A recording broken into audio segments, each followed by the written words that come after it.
اعوذ باللہ من الشیطان الرجیم بسم اللہ الرحمن الرحیم السلام علیکم ورحمۃ اللہ وبرکاتہ۔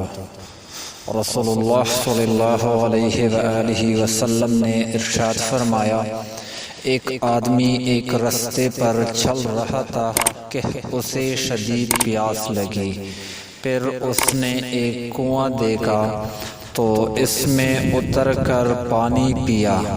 پھر جب باہر نکلا تو دیکھا کہ ایک کتا زبان نکالے پیاس کی وجہ سے کیچڑ کھا رہا ہے۔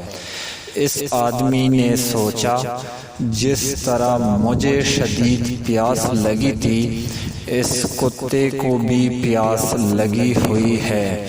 پھر کنویں میں اترا تو اپنے جوتے کو پانی سے بھر لیا، پھر اسے اپنے منہ میں پکڑا حتیٰ کہ اوپر چڑھ آیا۔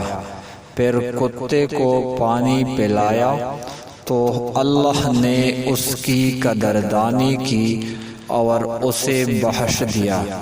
صحابہ رضی اللہ نے کہا، یا رسول اللہ، کیا ہمیں جانوروں کے بارے میں بھی اجر ملے گا؟ آپ صلی اللہ علیہ وآلہ وسلم نے فرمایا، ہر زندہ جگر والے کے بارے میں اجر ہے، یعنی ہر وہ چیز جو سانس رکھتی ہے اس کے ساتھ نیکی کرنے پر اجر ہے۔ ہماری دعا ہے کہ اللہ پاک ہمیں اس رستے پر چلائے جس رستے پر اللہ اور اس کا حبیب صلی اللہ علیہ وسلم ہم سے راضی ہو جائے۔ آمین ثم آمین۔